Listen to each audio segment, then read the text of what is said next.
Good afternoon. Okay naman yung today para may share to you in English yung Tagalog. Para medyo may team naman class. Bitaw. Subulan ka ito kung subualan. Doon ka sa buwan ba. Now, kung wala makakatan last night sa BCBP, na-talk na ito, we have a video with the June, and then we have a very serious video, 1 hour pa ito. And you can share it to your friends, no? Para ito lang sa very sa video. Si Doktora nagkakaroon na how does this come about and ano ang Bible study. Now, I know that everyone of you knows that this is very important for us Catholics. Why? Because most already our relatives, friends, neighbors, even our co-employees in our companies are already being proselytized by other non-Catholic religions. And sad to say that our relatives are already going over the fence. Natabok na mula in Nabaco. And then when they go to the other non-Catholic religions, it's so hard for us to let them rebound the Catholic Church. That's why we have to do the principle that prevention is better than cure. Amen? Yes. To prevent further this phenomenon, to neutralize this phenomenon that many Catholics, our brothers and sisters in the faith, are leaving the Catholic Church rather than Catholic religions. We ourselves should do the initiative to study our Catholic faith, to defend our Catholic faith, expound it, and even to engage in dialogue with other non-Catholic religions, if possible. Now, this is a mandate for the bishops of the Catholic Church. Actually, my organization, on which the Doctora introduced, na ako ang CFD National Organization, we are not a layman initiative ng organization, but we formed the organization because of the mandate of our bishops. Now let me review you the PCP2, Plenary Council of the Philippines, the statement of our bishops. Plenary Council means all the bishops of the Philippines get together and make some statements regarding our Catholic faith. The book is Acts and Ecclesiastes of the Second Plenary Council of the Philippines under the title Ecumenism. In English it says, "Face these realities. There is a need of widespread catechesis and apologetics. We did not apologize for apologetic catechesis. Since its birth, Christianity has been subject to attacks from which it has had to defend itself. Jesus had to answer objections to his teachings. As the Gospels testify, St. Paul had to answer early Christian errors and charge his disciples to protect the faithful from them while keeping pure the deposit of faith. Acts 20:28-32, Ephesians 4:13, Colossians 2:8, 1 Timothy 4:11, 1 Timothy 16, and 2 Peter 16:18. Apologetics has always been part of the pastoral and theological tradition of the Church. We must today be willing and able to defend our teachings made in public forum. And we need to equip the faithful so that they can defend their faith. All parish priests must encourage and support the training of lay Catholic faith defenders. Paragraph 2 to page 80-81 of the book Acts and Ecclesiastes of the Second Plenary Council of the Philippines. So this movement to study scriptures, to know our Catholic doctrines, and to defend it even in public forum is bishop mandated. Now me for one, I am a bishop dedicated upon this in the Catholic Church in the Philippines institution. More than 11 bishops have already given me their dedication and their commission to defend the faith. No? Siguro, kaya lang ako, if you look into the YouTube, search my name, I'll bring you out of the debates. Or Catholic Defender versus Iglesia ni Cristo, Catholic Defender versus Sabat-Sabat, Catholic Defender versus born again. You will see my face debating other than Catholic Defenders. No? So see my debates, napili ko ka. And I tell you, ano sa Ginoo, di ba lang dito sa Ginoo? Now, in Cebuano, ginunan niya, maramatawa, ginundari. Sa Tagalog, simula pa lang kanyang pagsilang, ang Kristiyanidad ay napakinan na makaaway ito, kaya ito ay dapat ipagtanggol sa kanyang sarili. Si Jesus mismo ay sumasagot sa mga pagtutol sa kanilang mga araw.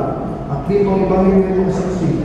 Sa puso sa Pablo ay sumagot sa mga unang pamalihan ng mga Kristiyano at nagpagpubigin sa kanilang halaga at pagkagulang ng pananampalataya mula sa kanila habang binabantayan na dalisay ang deposito ng pananampalataya.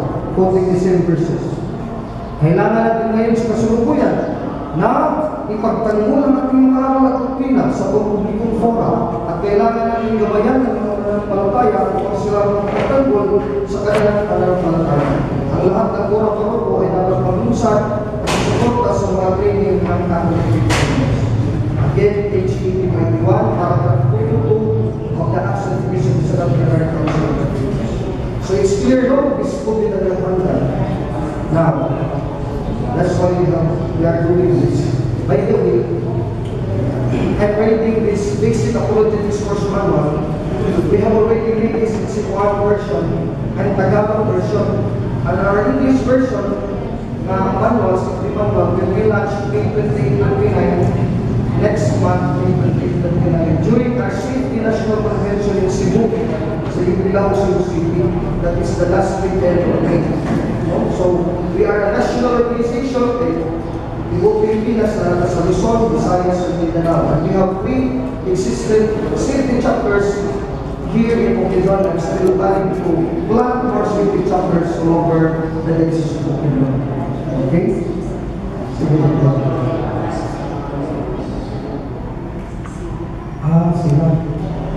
So, please, friends, brothers and sisters, come forward. Remove your chair. Hindi ko naman dumog dito sa iyo.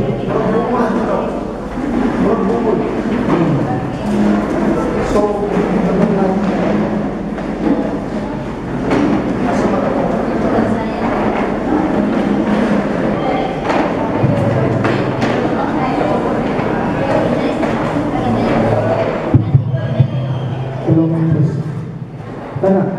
klaro na? Mas klaro na rin? Okay. Sige. Now, according to the Bible, if we read Jude 1, chapter 1, verse 3 to 4, the mandate of the bishops is in line with the tradition of the apostles, especially St. Peter, St. Jude, St. John, and wrote the Catholic letters to defend the faith. Really, we have to contend for the faith. Jude 1, 3 and 4. Dear friends, although I was very eager to write to you about the salvation we share, I felt compelled to write and urge you to contend and defend the faith that the Lord has once for all entrusted to us, His holy people. For certain individuals whose condemnation is written about long ago have secretly slipped in among you. They are ungodly people who pervert the grace of our God into a license for immorality and deny even Jesus Christ, our only Savior and alone.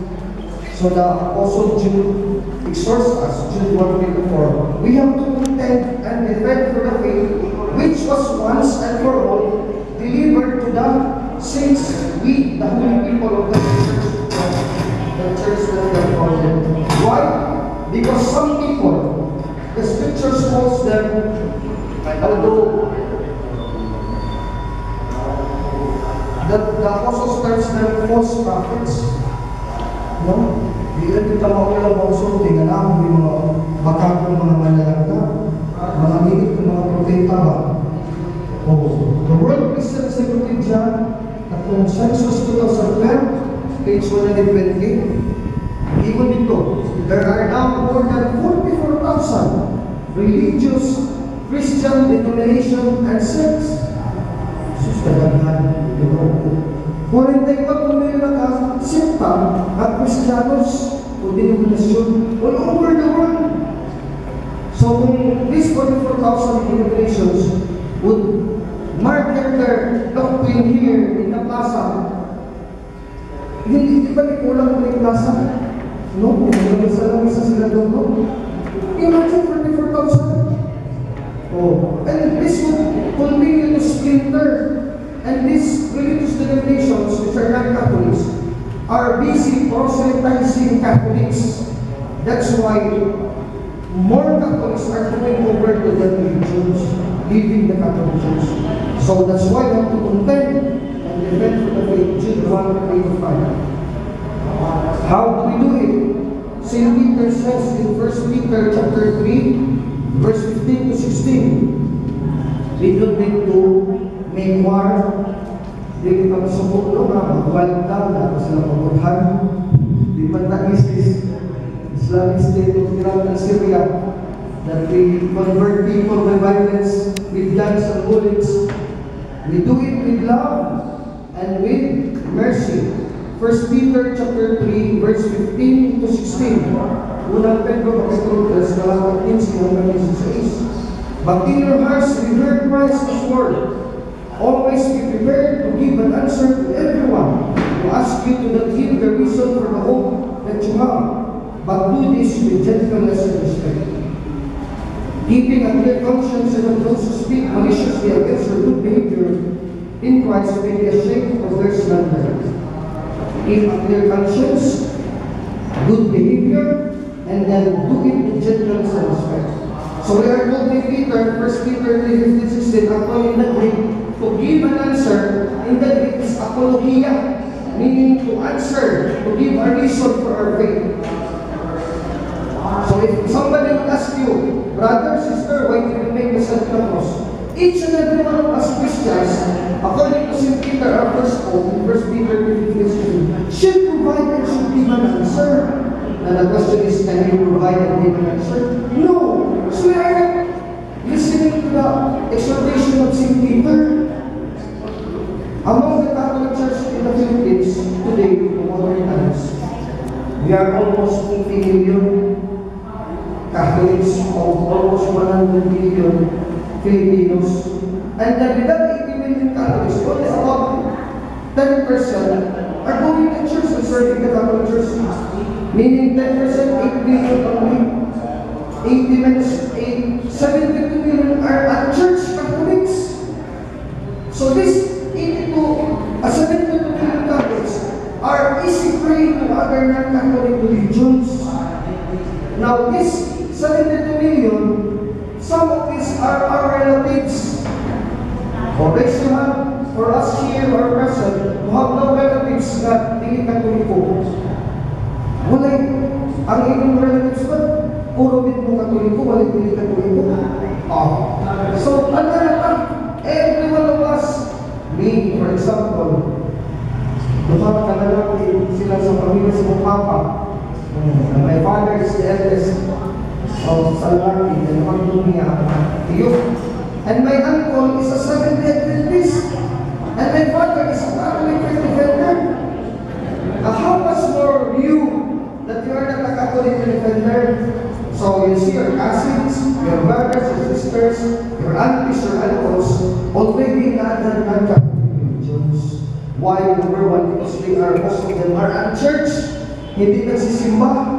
Kasi simbahan mo walang malaman na kung pinag-araw na simbahan ng Katoliko. Kung hindi ka nagsisimba, hindi ka nalaman na nagsisimba, dinalaman na hindi nagsisimba. Diba? Very simple and practical. So Peter says, we have to know the answer to our faith if somebody asks us about our faith. 1 Peter 3:15-16. Now, Jude 1:3-4, and then St. Paul, 2 Corinthians chapter 10, verse 3-6. Those Corinto, capital of James, talagang test ng Vincent. Did you bring your own documents? Mabay na siguro mo, memorize na. Okay. Sige lang, this will be encouraged to study our faith. 2 Corinthians 10, 3-6, St. Paul says, for though we live in the world, we do not wage war as the world does. The weapons we fight, which are not the weapons of the world. On the contrary, they have divine power to demolish strongholds.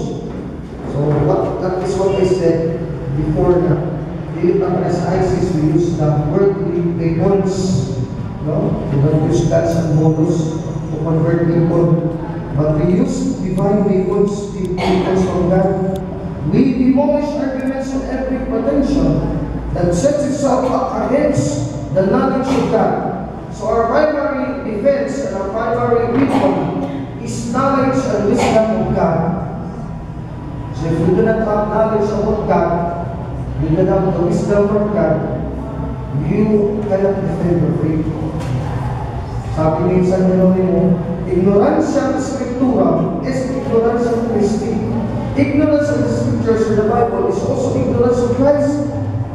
So if you do not know the Bible, you do not know also Jesus Christ our Lord. So how can you defend your faith?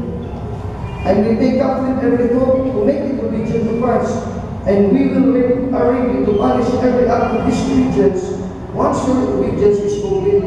2 Corinthians chapter 10, verse 26. Now, to give you a summary of the weapons that we need to equip us to defend our faith, we will enumerate it according to the letter of St. Paul in Ephesians chapter 6, 10 to 20.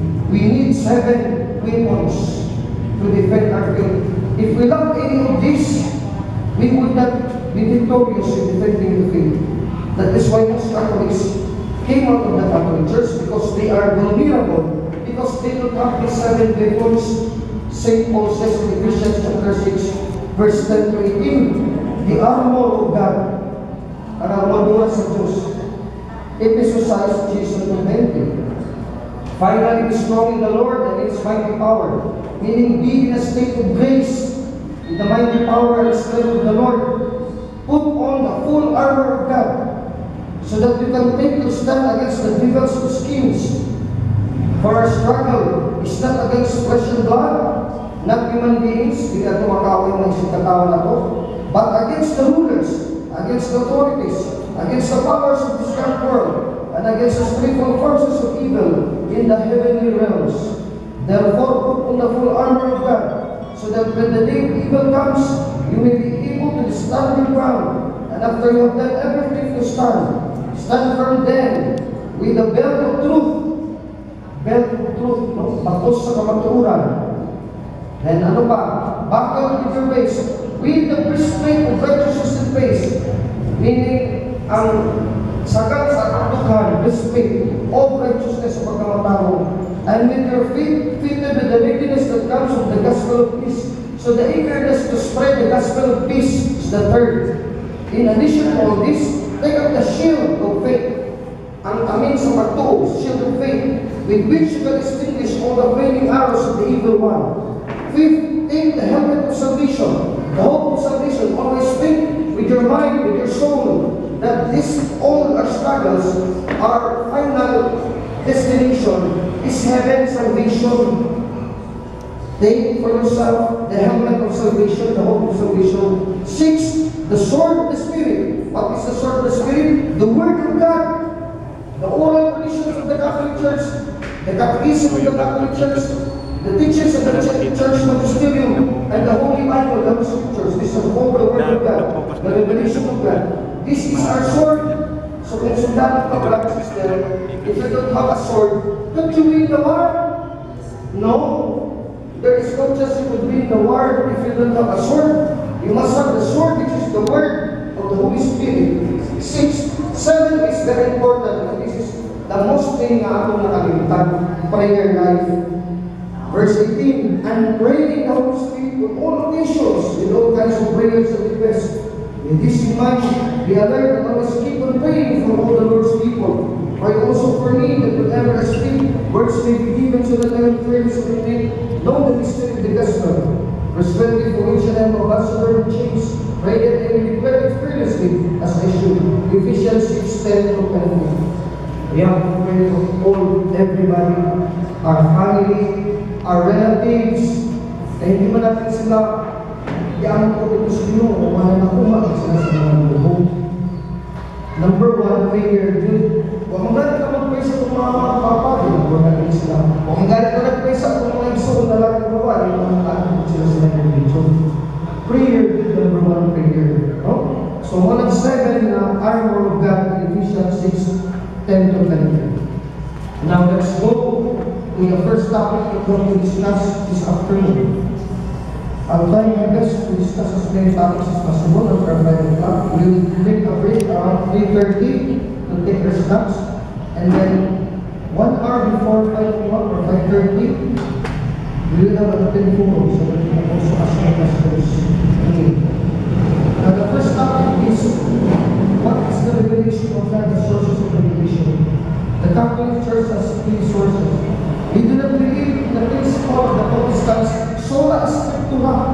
Biblia lamang? No. Why? For very practical reasons. If my principle is sola Biblia, it means I will only give you the Bible. I will not teach you about the Bible. There will be no oral tradition interpreting the Bible. Only the Bible alone is sufficient and enough for you. Now, anybody of us here, practically, given the Bible alone, could not understand everything in the Bible. Have you tried to open the Bible? It's very hard to understand some of the portions.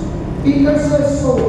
O si Pedro nga, kung nasa baba natin, kung sa kanya tinatawag ng Kristo ng simbahan ko, Christian. Sabi nga niya, nasa Biblia daw, maraming mahirap kaintindihan.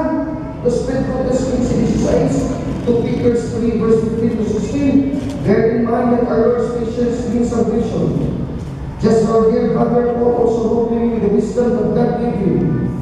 Verse 16, he writes the same way in his letters, speaking in them of these matters. His letters of St. Paul, contain some things that are very hard to understand, which ignorant and unstable people distort, as they do the other scriptures, to their own destruction.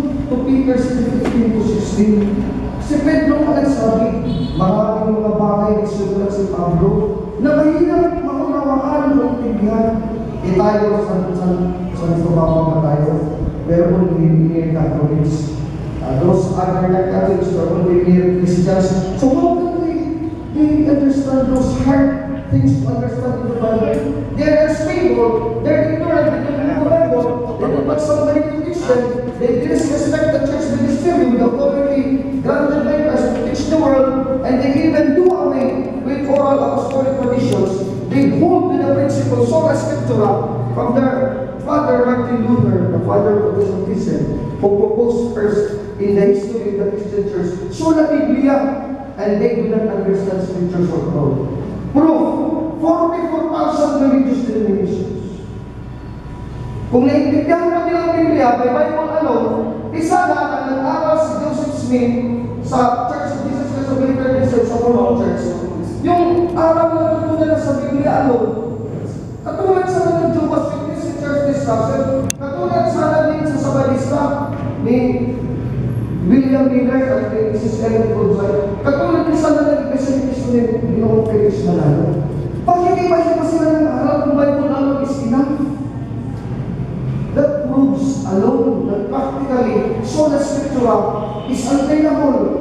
It is only a human doctrine invented by Martin Luther in 1517 and established the Lutheran Church, and he was excommunicated by Pope Leo in the 15th century. Si Martin Luther na naging walang sister ng Biblia lamang. Meaning, from the time of Christ, imagine sisters and brothers, from the time of Christ, 33 in Jerusalem, and established the Catholic Church in the day of Pentecost, up to 1517, we do not the Christian Church, the Catholic Church, ay wala kong malibad denomination at the time, we do not believe at all for 1500 years, sola scriptura, until Martin Luther came, John Calvin, and every Protestant denomination claiming sola Biblia, resulting to split circles of more than 44,000 religious denominations. Why are they divided? Simply because Apostle Jude says they are divided because they do not understand. They do not understand simply because they do not have the Holy Spirit. These people who cause divisions. Itong 44,000 plus, sabi ni Jude 1:19, Jude chapter 1 verse 19. These are the people who divide you. The Christian Church is one for 1500 years. Martin Luther revolted, rebelled against the authority of the Pope in Rome, resulting up to now for 500 years almost, to splinter those divisions for 44,000. They divide you, who follow their mere natural instincts, and they do not have the Holy Spirit. Itong 44 sad to say, para iba sa inyo dito, may brother, sister, o parents na hindi Katoliko. They do not have the Holy Spirit. Proof and evidence, they do not have the Holy Spirit. Iglesia ni Cristo, ni Ginoong Felix Manalo, does not even recognize the Holy Spirit as true God, the third person of the Blessed Trinity. Pag walang Espiritu Santo,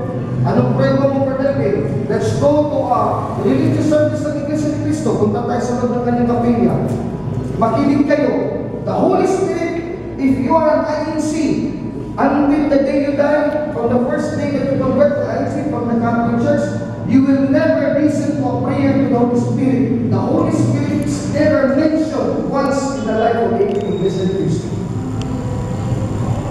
Nakakapag-tindig ng balahibo. Dati ka din tayo, sister. Dati sa siya. You will die not even speaking the name of the Holy Spirit. When Christ in the Great Commission says, baptize them go to the whole world. The formula is, Matthew 20:15, in the name of the Father, and of the Son, and of the Holy Spirit. Tapos walang Holy Spirit, ganun din saksi niyo pa, walang Holy Spirit. May Holy Spirit, small letter X, small letter S. Tapos hindi pa, they do not pray to the Holy Spirit. The Holy Spirit will also be a force of God. It is not a person. You cannot pray to a force. You pray to persons, and only Jehovah, God the Father, is not. So when there are Jehovah's Witnesses, like an INC, you will die. And you're dying, and you will never mention God the Holy Spirit. Ano sabi mo yun? Sabi mo yun. Why? James said in James chapter 3, this because of their motives, they envy the bishops of Rome, and they wanted to build their own church according to James, the Catholic letter of St. James, chapter 3, verse 14, hanggang sa baba. Sabi ni Santa, there are two kinds of wisdom in this world. James 3:13 to 17. Who is wise and understanding among you? Let them show it by their good life, by deeds done in humility that comes from true wisdom. But if you harbor bitter envy and selfish ambitions in your heart, do not boast about it or deny the truth. O yung false wisdom, you deny the truth. Yung false wisdom, you harbor envy. Meaning, si Pedro na apostol, siyang bigyan ng Panginoon na mga susi ng tahanan namin. Ay gusto ko, ako mas sobra pa kay Pedro. Gusto ko maging anak ng Diyos. Hindi lang Tibuloy ka. Diba sister si Tibuloy? Appointed son of God. Appointed. No, appointed. P, appointed. Kaya kung ano yung pen, pamiyasan ni Jesus na bugtong anak ng Diyos. So, he made another term, appointed, kay the only begotten Son, Jesus Christ. Sabi ni Tibuloy, ako naman hindi only begotten Son, appointed Son, only din. Yung wisdom na, wisdom from the devil, pasa. But if you harbor bitter envy and selfish ambition in your hearts, do not boast about it, for you deny the truth. Such wisdom does not come from heaven, does not come from God, but is from earth, earthly, unspiritual, demonic, sa demonyo. Kaya may kaalaman, karunungan, dalawang passages there. Karunungan ng Diyos, 2 Corinthians 10:3. Karunungan ng demonyo, Santiago 3:14. Siyempre, yung cause of divisions, they don't have the Spirit, Jude 1:18-19, St. James 3:14-16, yun yung sa demonyo, mga divisions, hindi yun ang Catholic Church, yung 44,000. Yun. Hindi ba envy sila? Sa Balista, debate sa Saksi Jehovah. Saksi Jehovah, debate sa born again. Born again, debate sa ibang mga born again. Mga born again, ang dami-dami splinter groups, they're debating among themselves. Di ba? So these are demonic because of envy, because of divisions. Now, these false prophets, I will just say false prophets because this is what Christ tells us in the scriptures, especially in the Gospels, and also the apostles, would bear the name of Christ. No? They wouldn't be ashamed to claim the name of Christ for the group. Matthew 24:5. Jesus answered, watch out, no one deceives you.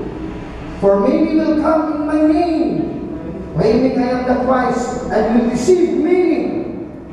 Yan na si Kibuloy, Son of God, Kristo ng Davao. O diba? Ayan si Joseph Smith, Church of Jesus Christ of Latter-day Saints. Ginamit ang Kristo. Kasi pag hindi nila gamitin ng Kristo, walang maniniwala sa kanila. To deceive people, you have to use the name of Christ.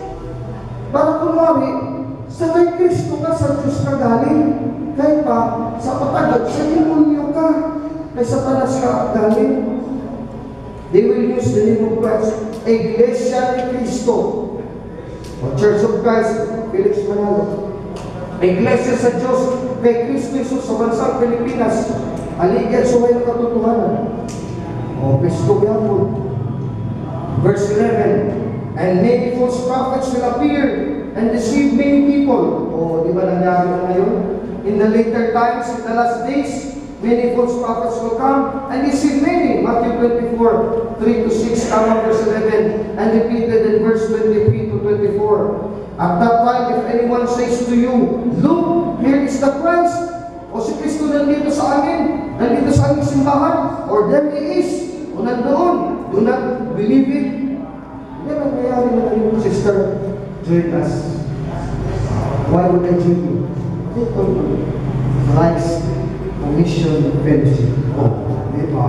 Commission kami ni Christ, may fellowship pa. Yan sa Katoliko, may commission pa kayo. Dinadala niyo ang pangalan ni Kristo. May maganda bang fellowship at masayang fellowship? Wala. Ito na sa amin. Hindi marami napunta mo. Even professionals, may conferences here. Founded only by Peter Tanchi. Si Peter Tanchi, insect yan mo sa Manila. Medyo siguro lulubog lang ka ng negosyo. Napag-isipan niya, ang relihiyon, yan nagtatag siya ng CCF. Because religion don't die is business. Oh, business. Kasama na akong Bisaya kayo po sa may ganita. Ngayon ang dagang magtutulog reliyon, na usahan mo talaga itukol sa itong Ginoo. Kaya ang reliyon, magtukol ng tao reliyon, palaki sa nagnegosyo. Ang Biblia nagsabi, 2:22 2 Peter chapter 2 verse 1-3. Mga minig ng mga magtutulog. Hindi na kanya ito may mga minig ng mga propeta o itong mga sadya kanina yung mga minig ng magtutulog. Magtudlo sila baka o makadawat ng mga kailiyang pagtulungan o isarikway nila ang ginong mga nagdiwas kanila. Diyos ang mabot kanila ang kalit na kalaglagan. Abasa ng isang paningin. Daghan ang usunod sa ilang buhat na dawatan o sa libibong sa mga tao ang matuod na dalan. Sa ilang kahapon, ang minig ng mga magtutulog, propeta, manapig ka ninyo. Pinaalis ng mga tinutulong sugilalong at mga pagtulungan. Dugay na silang yadaman sa silog. Nagulat pa nila ang kamatayan. 2:21 hanggang 2. O di panapig ka mo. O yung mga brothers and sisters, Catholics before, at yung mga relatives, they go to other religions. Ano nangyari? Siningila ng mismo si Kapo 10%. When you are Catholic, money is not a condition for salvation. Hindi sinabi ng Kristo kahit sa pare na kung hindi ka magbigay sa simbahan sa Katoliko kahit piso, may impirno ka. Walang ganito pinatawag sa simbahan ng Katoliko. This is the only religion. This is not built by Christ for business. Why? Because money in this religion, in this Catholic Church, is not a condition for salvation. But how about this 44,000 religious denomination? If you do not give to their church your 10%, you are stealing down from God and you are going to hell. So meaning money, pera, is a condition for salvation. Yan ang tinutulong sa gulanan ay nabibig po sa mga pagkat ng mga minit ng mga tutulong propeta para palating ta. Alam mo isa sa mga iso mga Katoliko na andun sa religion ay bigla na nailat sila sa mga pagtulong, ipanapin ng Islam. There are many Muslim sisters doon lang po na Catholic Church. Inahirapan na sila, nakuha na sila kay Hebes na handugan, Biyernes na handugan, handugan pa sa kabataan, handugan sa katiwa, etc. Dami mo hinihingi ng mga donasyon ng taguloy. Siyempre ito yung automatic you feel bored. Paano naman yun? This is the legal church. Basic sarado. Sisters will go to hell. My God, I will read this church. I have met many ex-IAC people before they come up to the Catholic Church because of that. They realize they're being made a business of. by these false teachers, false religions, false prophets. 2 Peter 2, chapter 1, chapter 2, verse 1 to 3. Now, they bear the name of Christ, and they use the scriptures to bolster their claim that their commission is of God, but they are not true. Why? I have already explained it, so let's do that. Why the Catholic Church does not stand on the principle of sola scriptura? Because we inherited from the apostles, from Christ himself, our Lord, that there is no such thing as sola scriptura. There is Bible scriptures, yes. There is tradition, apostolic oral traditions, yes. And there is church magisterium, yes. Take for example the debate of Christ with Satan the devil. In Matthew 4, verse 6, Mateo Kapitulo 4, talatang 6, sabi ng demonyo, itong demonyo, sola scriptura. Ay compare natin, di ba? Si Kristo at ang demonyo nagdebate. Ang prinsipyo ni Kristo, tingnan natin, pag-aralan natin ng maigi. Tingnan din natin ang prinsipyo ni Satanas, ng Diablo. Isang talata lang natin, Mateo 6. And the devil took him to the holy city and set Jesus on the highest point of the temple and says to him, if you are the Son of God, the devil said, throw yourself down, for it is written. The devil quoting Psalms chapter 91, verse 11, he will command his angels, as it is written, concerning you, and they will lift you up in their hands, so that you will not strike your foot against a stone. Tingnan mo. O so na Biblia yung demonyo, si Lucifer. Bakit? Gumamit ng Biblia, walang authority. Yung may-ari ng Biblia, kausap niya si Kristo. Hindi niya na-recognize yung authority ni Kristo. Binastos niya si Kristo. Alam niya si Kristo, nagsalita sa Salmo 91:11, ginamit na for himself. He has no authority, Bible alone. He has no interpretation. And what did Christ says? Christ quoted our apostolic tradition based also on the scriptures. Christ said, Jesus answered him, it is also written, quoting Deuteronomy 6:13, it is written, thou shalt not test the Lord thy God. So may authority. Isang part of the Bible interpreted by tradition, other part of the Bible by an authority in the person of Christ. So kung wala na si Kristo, authority magisterium with the person of Peter, Matthew 16:18-19, thou art Peter, and upon this rock I will build my church, and the gates of hell shall not prevail against it. And I will give you, Peter, the keys of the kingdom of heaven. Whatever you bound on earth shall be bound in heaven. Whatever you loose on earth shall be loosed in heaven. Matthew 16:18. So, after Jesus, the successor, ang kahalingin ni Kristo si Pedro. Kasunod ni Kristo ng autoridad na buhay talaga, makikita mo, maririnig mo. Ang demonyo, silang mag-isa, insulting Christ's authority, the magisterium, with no respect at all, without tradition, without interpretation and other context of the scriptures. Yan ang sola scriptura sa demonyo yan. It comes from the devil. Tell your non-Catholic relatives, ganito na lang pagkakasakay sa kanila. Daw, yung kasi, kanang-imot daw, mabibigyan naman sa demonyo nila. Manuman daw, sa Matthew 4:6-7, that is the truth. Matthew 4:6-7, nagdibaki si Kristo kang demonyo. Nito ko Biblia ang demonyo, na yan ganyan, huwag yan ang Christian is Christ. And the interpretation also rejected, Christ quoted the interpretation, Deuteronomy 6:13, in relation with Psalms 91:11. Those should be the right interpretation. So my interpreter, my magisterium, my other parts of the scripture, the apostolic interpretation, the tradition, which will interpret the right interpretation of which Satan hold on with the principle of sola Biblia. So ganyan yung pagsabi nila, kakatakot sila. Isa din mo nyo din yung sola Biblia, kaya tayo ato rin mo na din, wala ka kapilit ko. Kaya kapilit din sa Biblia ko. Diba? Matthew 4:6-7. Yes. Now, ang John is the last gospel. ang next to the last Gospel of John, the fourth Gospel, is already the Acts of the Apostles, right? Amen? Amen. What did John says in the last two verses of this Gospel of St. John? Listen carefully. This is where tradition arises. That's why the Catholic Church has not only scriptures alone, but we have the traditions, the oral apostolic traditions, interpretations of the Catholic Church, and then the magisterium. Sabi ni Juan 21, 24, 25. This is the disciple who testifies to these things and who wrote them down. We know that this testimony is true. Jesus did many other things as well. If every one of them were written down, I suppose that even the whole world would not have room for the books that would be written. See, Jesus made many things, did many things, said many things.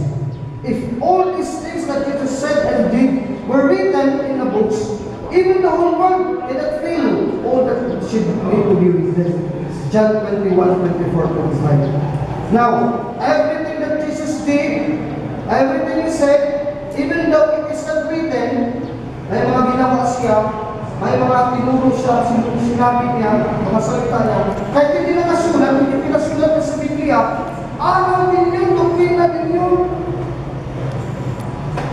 Bakit nalaman ko na alam din yun, doktrina din yun, brothers? Because in Acts chapter 1, verse 1, kasutod lang. John 21, 25. Acts of the Apostles chapter 1, verse 1 to 2. Sabi ni Luke, sumpay ng John, in my fourth book, Theophilus, I wrote about all Jesus began to do and to teach. Doktrina pala at aralin lahat ng ginawa ni Kristo. Kahit kung hindi pinasulat, doktrina pa rin yun kasi lahat aral ni Kristo. Iyan alam ni Mr. Soriano. Kala nila tayo ang bobo. O ngayon, sinong bobo? Si Mr. Soriano ang Katoliko. Si Mr. Soriano, bobo sa Biblia. There are many things that Jesus did. Sabi naman ninyo, sumpay ang aksa, John, all that Jesus did, He taught. Di yung sinulat, trina, aral. Kung hindi sinulat, ang ginawa at sinabi, aral pa rin. Isa ang hindi sinulat, apostolic oral tradition, sinabi ng apostol, liturgy of the church. For example, baptism. Christ commanded, di ba, sa Great Commission, Matthew 15:20, I quoted earlier, go into the whole world, make disciples of all nations, baptize them in the name of the Father, the Son, and the Holy Spirit, and the fire of God. Teach them all the things that I commanded you, and lo, I will give you to them. Mark 16:15-16, go to all creatures of the whole world, preach the gospel. He who believes and is baptized shall be saved. He who does not believe shall be condemned. Mark 16:15-16. Amen? Wala makaliwala. Puro yan ang aral utos. Ang Biblia ko mismo. Ngayon, tatanungin mo mga pastor ng Pastor, Pastor, pinutos si Kristo ang Biblia. Ang tanong, ano ang ritmo ng Biblia? Kasi may gawain yan. Ano paggawa? Utos yan nakasulat sa Bible. Pero paano magawa? For example, immersion pa, sprinkling pa. Sabihin pa ang formula before tusok sa tubig. Isikan na ang ulo sa tao before tusok sa formula. I baptize you in the name of the Father, Son, and Holy Spirit. What other prayers to say? What other confessions of faith to say? We accept Jesus as our Savior in baptism. Nagpo naman sila bunyagan. Ano natin sa Bible? Direct baptism mo lang. Yun yung mga ginawa ni Jesus at mga apostol, liturgy.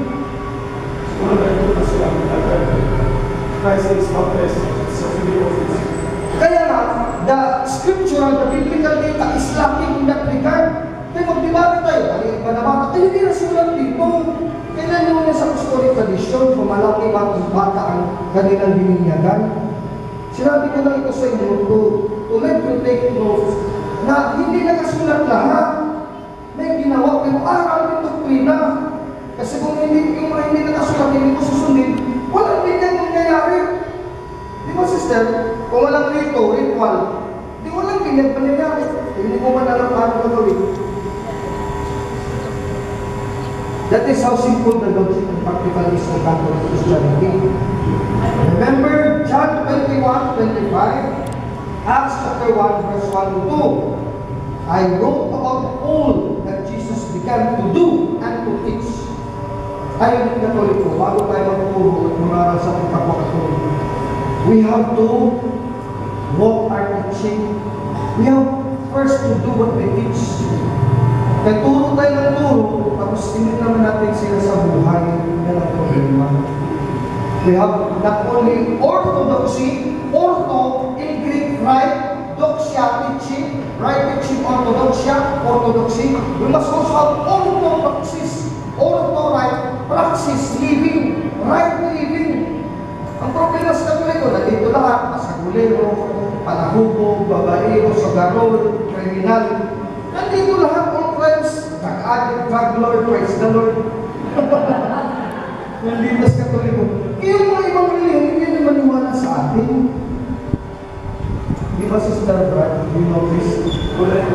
Lahat ng mga masasama, nandito sa simbahan Katoliko. Kaya, it's hard for us to convert these other non-Catholics, especially those who are already born in non-Catholic churches. Because when they were born, they experienced that this church of ours are full of sinners, even public sinners. So we have to change that. We have not only orthodoxy, the right teaching, but also orthopraxis, right living. Acts chapter 1, verse 1 to 2. Now, this is apostolic tradition. Why? St. Paul says, yung hindi nakasulat, pero itinuturo na aral, ang doktrina ni Cristo, ayon sa Juan 21:25 at Gawa 1:1, sabi sa 2 Thessalonica 2:15, 2 Thessalonians 2:15, these are apostolic oral traditions. St. Paul says, so then, brothers and sisters, stand firm and hold fast to the traditions we passed on to you. Anong traditions? Divided into two. Whether by word of mouth, oral, or preaching, or by letter. Yun palang Biblia, ito nakasulat, inscripturated word of God. These are what we call traditions also. The source is tradition. Bago ito sinulat, mula ito ng oral tradition bago sinulat. Siyempre naman, practically, di ba, sister? Paano mo masulat yung isang sulat, isang kata, isang istorya, kung hindi mo yun inisip at sinalita muna? Meron bang story writer na direksyon ng sulat kung hindi mo naman inisip? Siyempre, lalabas yun sa iyong isipan mo, sinabi mo, pinano mo, nag-draft ka, inirix mo, na-inisip mo, finally, sinulat mo. Yes. So, ganyan yan. Even the Bible, the scriptures, is also tradition-based, galing sa oral tradition ng mga apostles. Ang nasabi ang Diyos, through St. Paul to Timothy 2:15, and exhorted in 2 Thessalonians 3:6, na di natin gawa kung hindi magawa sa apostolic tradition. In the name of the Lord Jesus Christ, we command you, brothers and sisters, to keep away from every believer who is idle and destructive, and does not live according to the traditions you receive from us. Keep away from them. Those people who did not accept our apostolic oral traditions, keep away from them. 2 Thessalonians 3:6. Tayo naman, very gullible, very vulnerable. Imbis na keep away, pag may tumatok, ayaw, isa ba sister ako? Sister, sabi niyo sa ibang mundo. Sige, welcome to my ibang mundo. Di ba? Welcome agad. Hindi kasi naniniwala ng mga tradisyon ng simbahan Katoliko. Tatawagin mo, sister, nagpupuros ka ba? Hindi, sister, wala yan si Biblia, nagpupuros. Ano bang, tayo? Saksi ni Hugo.